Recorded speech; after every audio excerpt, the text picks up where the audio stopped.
Welcome back class. Last class में हमने पढ़ लिया था कि किस तरीके रदरफोर्ड के मॉडल में कुछ कमियां रह गई थी, वो हमने पढ़ ली थी। इससे पहले हम डाल्टन का सिद्धांत और थॉमसन का परमाणु मॉडल और रदरफोर्ड स्वर्ण प्रयोग 3 चीज़ें पढ़ चुके हैं। अब उसके आगे हमें पढ़ना है आज नील्स बोहर की परिकल्पना। आइए उसको समझते हैं, एक बार देखते हैं हम नील्स बोहर की परिकल्पना।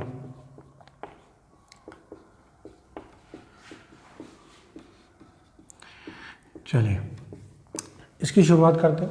सबसे पहली चीज़ कि जैसा कि हमने वहाँ पे रदरफोर्ड के मॉडल में भी देखा था, रदरफोर्ड ने ये कहा था कि इलेक्ट्रॉन जो होता है वो नाभिक के चारों तरफ वृत्ताकार पथों में चक्कर लगाता है। तो इन्होंने भी कहा, ठीक है। और क्या कहा उन्होंने कि वहाँ केंद्र में कहीं नाभिक उपस्थित होता है। तो इन्होंने क्या कहा कि परमाणु के केंद्र में नाभिक उपस्थित होता है और इस नाभिक में क्या उपस्थित होते हैं? धनावेशित प्रोटॉन। कौन होते हैं? धनावेशित प्रोटॉन। ठीक बात। जैसा रदरफोर्ड ने भी कहा था कि वहाँ पे भी एक नाभिक होता है जहाँ उसका वो सारा द्रव्यमान और उसको निहित मानते हैं। उसी तरीके से परमाणु के केंद्र में क्या, नील्स बोहर ने भी क्या कहा कि परमाणु के केंद्र में क्या उपस्थित होता है? नाभिक उपस्थित होता है और उस नाभिक में क्या होते हैं? धनावेशित प्रोटॉन वहाँ उपस्थित होते हैं। उसके बाद अगली चीज़ क्या कि इलेक्ट्रॉन जो है, इलेक्ट्रॉन परमाणु नाभिक के चारों ओर निश्चित वृत्ताकार पथ में गति करते हैं। क्या करते हैं? उन्होंने तो कहा था कि वृत्ताकार पथों में गति करते हैं। यहाँ पे एक बात, नई चीज़ उन्होंने नया शब्द जोड़ा है, निश्चित वृत्ताकार पथ। इस निश्चित वृत्ताकार पथ को उन्होंने नया नाम दिया। इसको हम कह सकते हैं कोश, कक्षा, ऊर्जा स्तर और इंग्लिश में इसको कहते हैं हम शेल।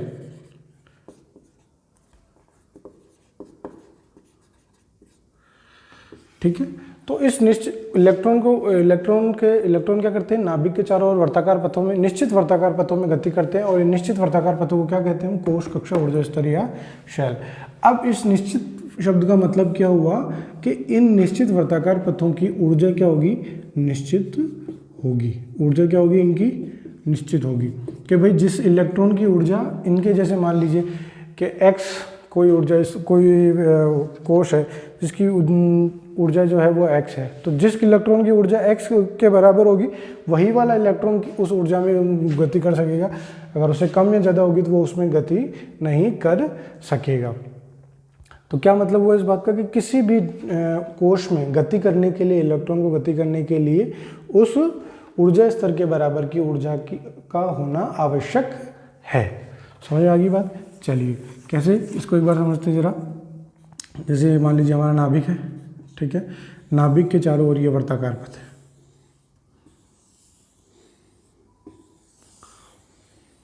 ठीक बात। इन ऊर्जा स्तरों को निरूपित करते हैं हम, ऊर्जा स्तरों का निरूपण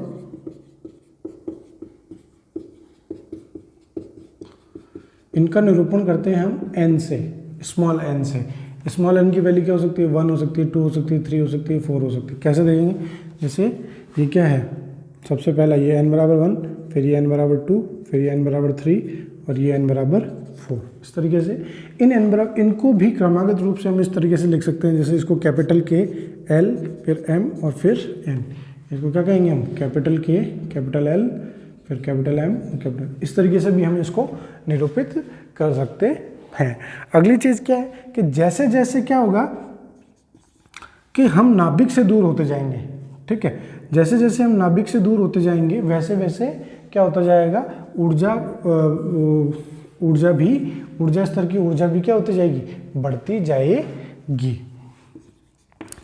नाभिक से दूर होने का मतलब क्या है? n का मान बढ़ता जाना क्रमागत रूप से।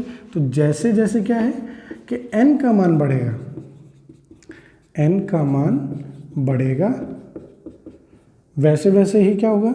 ऊर्जा भी बढ़ेगी। वैसे वैसे ऊर्जा स्तर की ऊर्जा बढ़ेगी। ठीक बात है कि जैसे जैसे n का मान बढ़ेगा वैसे वैसे क्या होगा, ऊर्जा स्तर की ऊर्जा भी बढ़ेगी। या इसको हम n का मान बढ़ने का मतलब क्या है कि n का मान जैसे जैसे बढ़ रहा है वैसे वैसे नाभिक से दूरी भी बढ़ रही है, तो नाभिक से दूरी बढ़ने के साथ साथ भी क्या होगा, ऊर्जा स्तर की ऊर्जा बढ़ती जाएगी। इलेक्ट्रॉन क्या करेंगे, निश्चित ऊर्जा वाले वर्ताकार पथों में गति करेंगे। क्या करेंगे, निश्चित। ठीक है, चलो आगे बढ़े हम।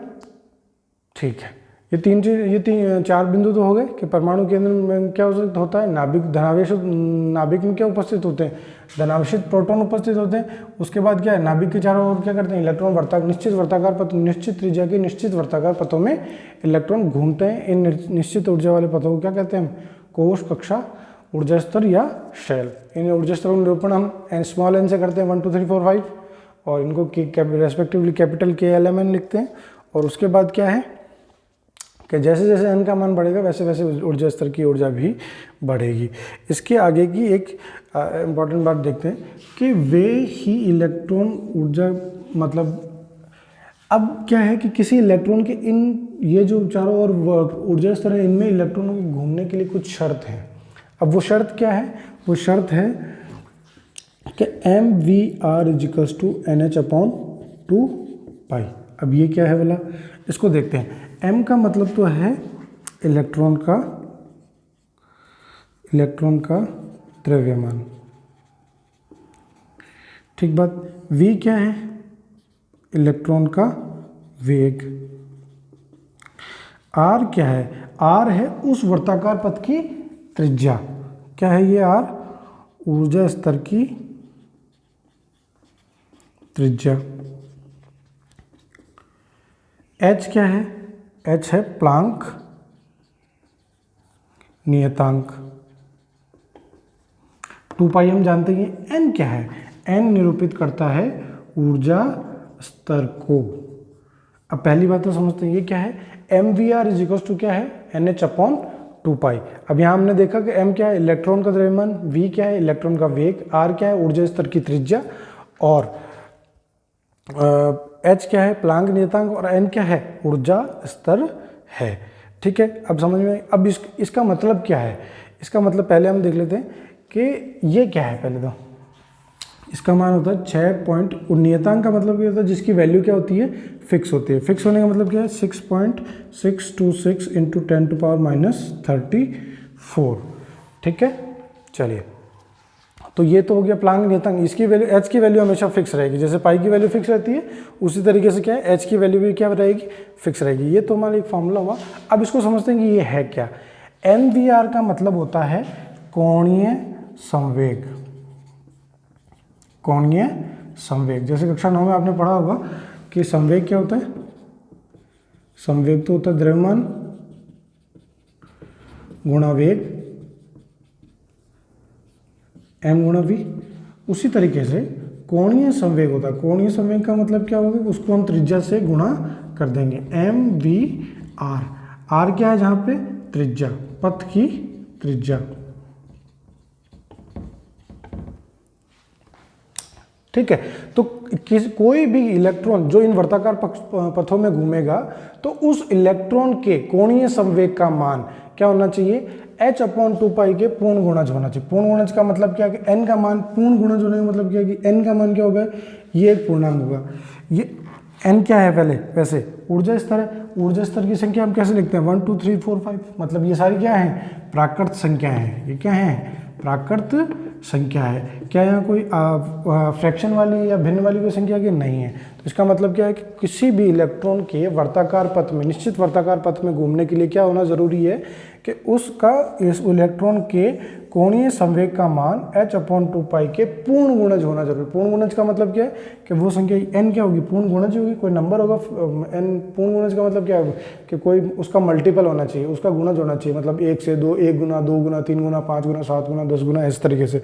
तो n को गुणज होना चाहिए। तो n क्या होगी, एक प्राकृत संख्या। और वो किसको निरूपित करती है, वो निरूपित करती है ऊर्जा स्तर को निरूपित करती है। समझ में आ गई बात। तो किसी भी इलेक्ट्रॉन के किसी निश्चित वर्ताकार पथ में घूमने के लिए क्या जरूरी है? जरूरी यह है कि उसके कोणीय संवेग का मान h/2π के पूर्ण गुणज के बराबर हो। ठीक है, चलिए आगे देखते हैं हम। अच्छा, इसमें ये जो प्लांक नियतांक है ना, इसकी जो वो होती है यूनिट, वो यूनिट होती है मीटर स्क्वायर kg पर सेकेंड है।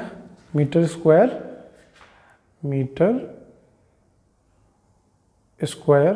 ठीक है, हाँ सही है, मीटर स्क्वायर kg पर सेकेंड। ये कैसे आई? चलिए देखते हैं, ये भी देख लेते हैं एक बार। जैसे देखो, किसी के भी पीछे की इकाई कैसे तरीके से निकालते हैं। जैसे हमको यहाँ पे हमने किसकी निकाली? h की निकाली। तो एक बार इधर ही थोड़ा सा देख लेते हैं। mvr = nh/2π। n क्या है? एक संख्या है, इसकी कोई इकाई होती है? नहीं होती है। 2 कोई संख्या है, उसकी कोई इकाई होती है? नहीं होती। पाई कोई संख्या है, इसकी इकाई, तो इन तीनों की इकाई होने से रही। तो h की इकाई क्या होगी? तो m क्या है? द्रव्यमान। द्रव्यमान को किस में मापते हैं हम? किलोग्राम में, तो ये लिख दिया किलोग्राम। वेग क्या होता है? मीटर पर सेकेंड, मीटर प्रति सेकेंड, तो ये मीटर प्रति सेकंड हो गया। और ये क्या, अच्छा इसको ऐसे लिख लीजिए वाले। वेग क्या होता है? वेग की इकाई क्या होती है? मीटर पर सेकंड। ठीक है, चलिए दूरी को किस में मापेंगे हम? मीटर में मापेंगे। तो ये इसकी इकाई क्या है? किलोग्राम मीटर स्क्वायर पर सेकंड। या इसको हमने क्या लिख दिया? मीटर स्क्वायर किलोग्राम पर सेकंड। ये किसकी इकाई हो गई? प्लांक नियतांक की।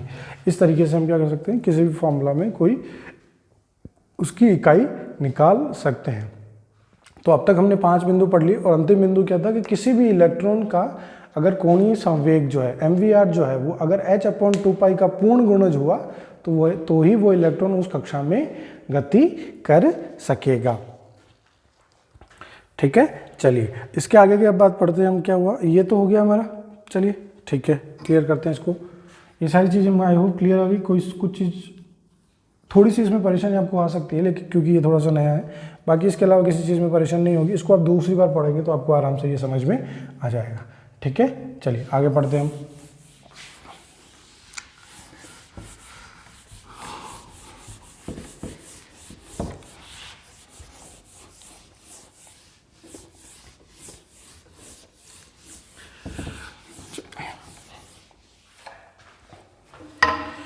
ठीक, अब हमने दूसरे पॉइंट में क्या कहा था कि ऊर्जा स्तरों की ऊर्जा क्या होती है कि वो निश्चित होती है। ऊर्जा स्तर की ऊर्जा जो होती है वो क्या होती है? निश्चित होती है। अच्छा, ऊर्जा अगर निश्चित हुई तो उस ऊर्जा स्तर में घूमने वाले इलेक्ट्रॉन की ऊर्जा में कोई परिवर्तन नहीं होगा। ऊर्जा में कोई परिवर्तन नहीं होगा।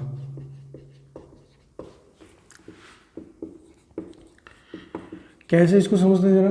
जैसे देखो, हमने क्या हुआ कि हमने रदरफोर्ड के मॉडल में क्या पढ़ा था कि मैक्सवेल ने ये कहा कि भाई इलेक्ट्रॉन जब लगातार क्या करेगा, नाभिक के चारों ओर वर्ताकार पथ में गति करेगा तो उसकी ऊर्जा का ह्रास होगा और अंततः नाभिक में आके मिल जाएगा। तो यहाँ पे नील्स बोर ने क्या कहा कि वो जो इलेक्ट्रॉन निश्चित वर्ताकार पथ में गति करता है उस इलेक्ट्रॉन की ऊर्जा में कोई परिवर्तन होता ही नहीं है। वो उसकी ऊर्जा में कोई परिवर्तन नहीं होगा तो वो उसी पथ में लगातार गति करता रहेगा और ना तो वो आके नाभिक में नहीं करेगा। तो इस तरीके से क्या हुआ, उन्होंने परमाणु के स्थायित्व को थोड़ा सा समझाने की कोशिश करी कि भाई इलेक्ट्रॉन, रदरफोर्ड के मॉडल में यही तो कमी थी कि भाई वो इलेक्ट्रॉन ऊर्जा खत्म करते हुए अंत में नाभिक में आके मिल जाएगा। तो उस चीज़ को यहाँ पे कैसे डील किया गया, उन्होंने ये कहा कि इलेक्ट्रॉन की ऊर्जा में कोई भी परिवर्तन नहीं होगा और जब ऊर्जा में परिवर्तन नहीं होगा तो वो अपनी उसी वर्ताकार पथ में गति करता रहेगा। तो ये बात बहुत इंपॉर्टेंट होगी। उसके बाद अगली पॉइंट क्या है कि जब भी कोई इलेक्ट्रॉन क्या करेगा, ऊर्जा अवशोषित करेगा। जैसे मान ली किसी भी तरीके से उसको ऊर्जा दी जाए, ऊष्मा के रूप में दी जाए या किसी भी रूप में अगर किसी को इलेक्ट्रॉन को ऊर्जा दी जाएगी तो इलेक्ट्रॉन को ऊर्जा दी जाने से क्या होगा कि वो इलेक्ट्रॉन क्या करेगा। जैसे मान लीजिए ये कोई नाभिक है, ठीक है, तो यहाँ पे इलेक्ट्रॉन है मेरा, ठीक है, इसको बाहर से कहीं से ऊर्जा मिली, ठीक, ये कहीं से इसको ऊर्जा मिली तो इसकी ऊर्जा क्या करेगी, बढ़ जाएगी।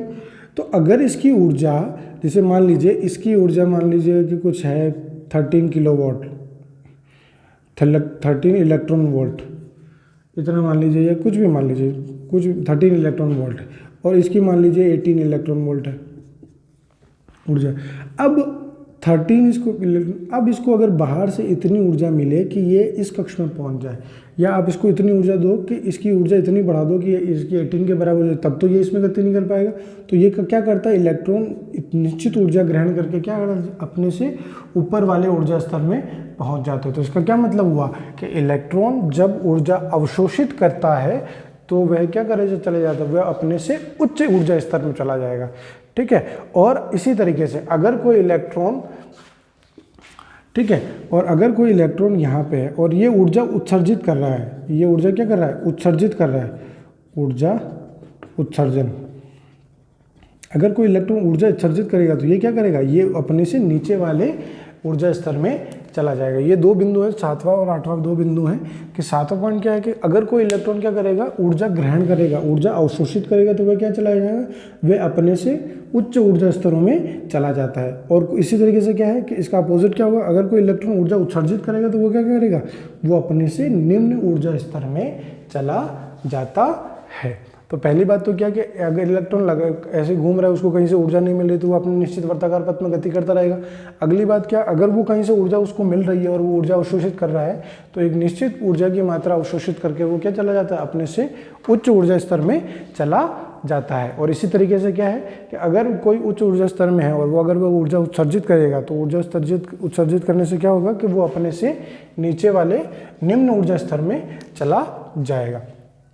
इसके बाद एक आखिरी पॉइंट ये कि जब भी ये इलेक्ट्रॉन क्या करते हैं, जैसे ये हमने लास्ट क्लास में भी पढ़ा था स्पेक्ट्रम के बारे में, उसी तरीके से यहाँ पे क्या है कि जब भी इलेक्ट्रॉन क्या करेगा, एक कक्षा से दूसरी कक्षा में जाएगा, एक कक्षा से दूसरी कक्षा में जब भी कोई इलेक्ट्रॉन जाता है,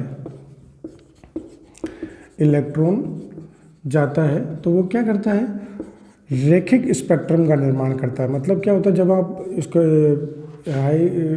उससे देखेंगे तो क्या आपको क्या दिखाई देंगी, कुछ लाइंस दिखाई देंगी। तो क्या हुआ कि जब भी इलेक्ट्रॉन क्या करता है, ऊपर उच्च ऊर्जा स्तर से निम्न ऊर्जा स्तर में या निम्न से उच्च में जाता है, मतलब उसकी कक्षा में कोई परिवर्तन होता है, तो कक्षा में परिवर्तन होने के कारण वो क्या करता है, एक रैखिक स्पेक्ट्रम का निर्माण करता है। ठीक है, ये आगे बात समझ में। चलिए, ये तो हो गया हमारा नील्स बोर की परिकल्पना। एक बार इसको शुरू से रिवाइज कर लेते हैं।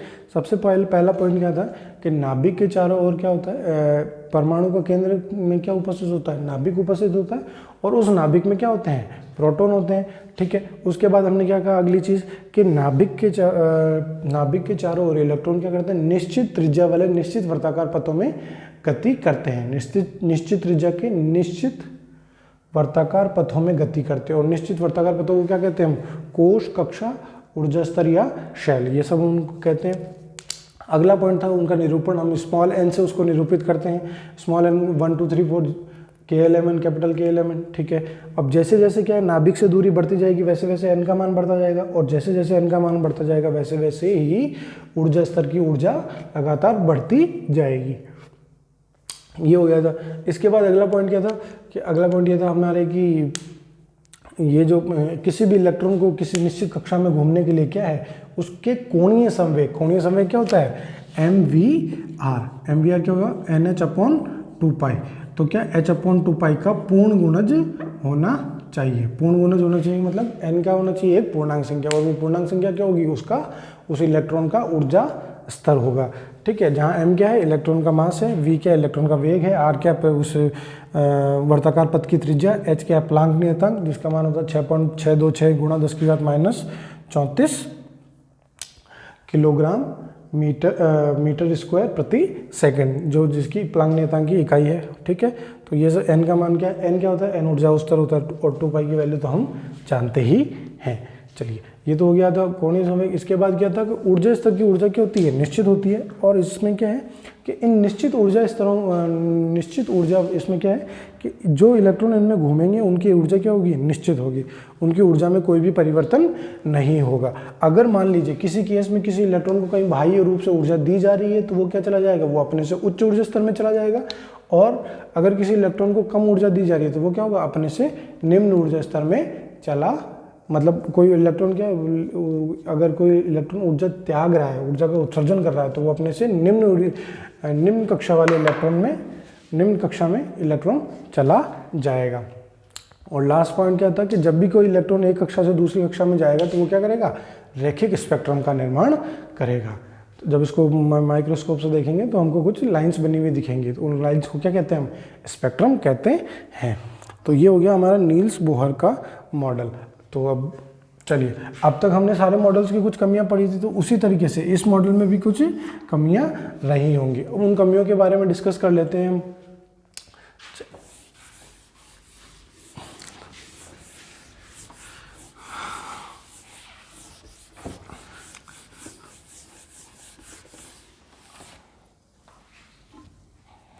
चलिए, तो अब हमको क्या पढ़ना है, नील्स बोहर के मॉडल की सीमाएं।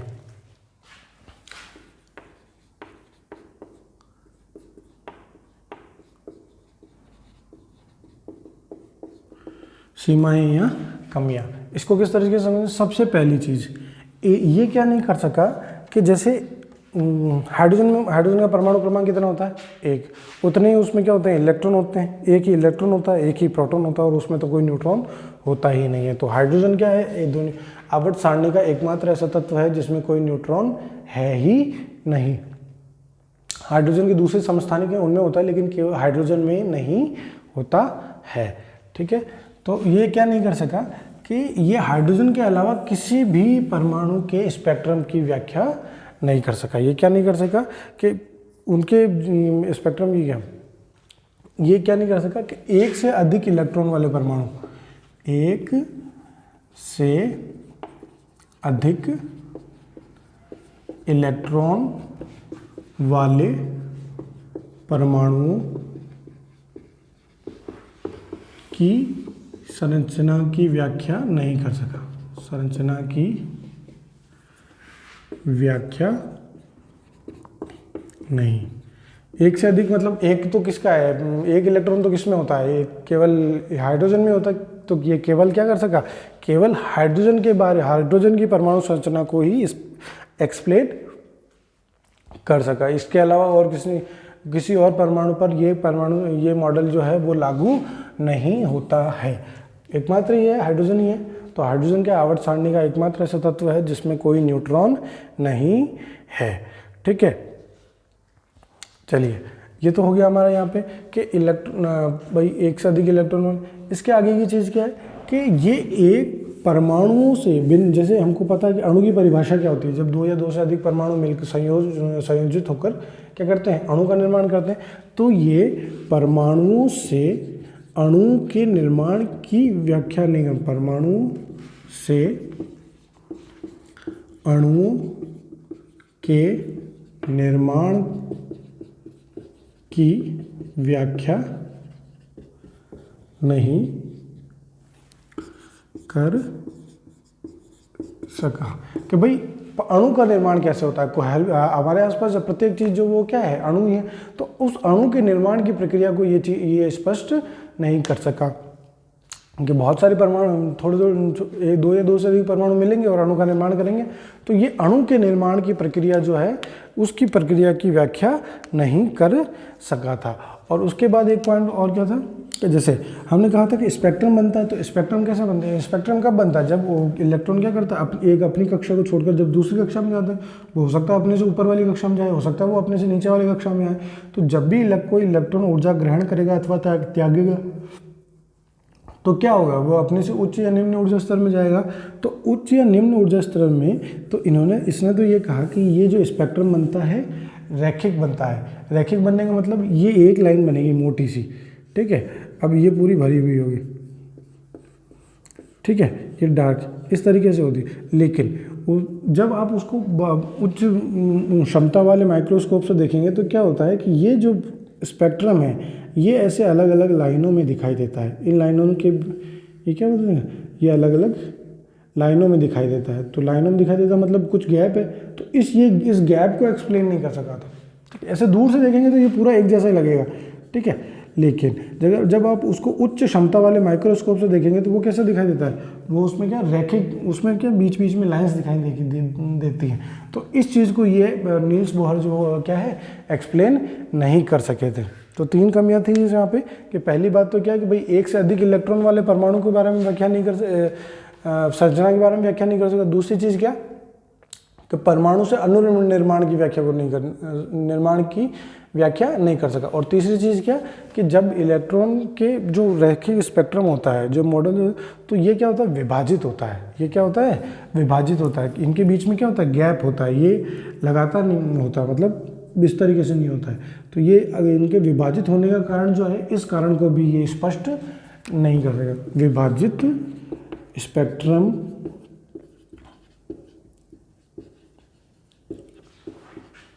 की व्याख्या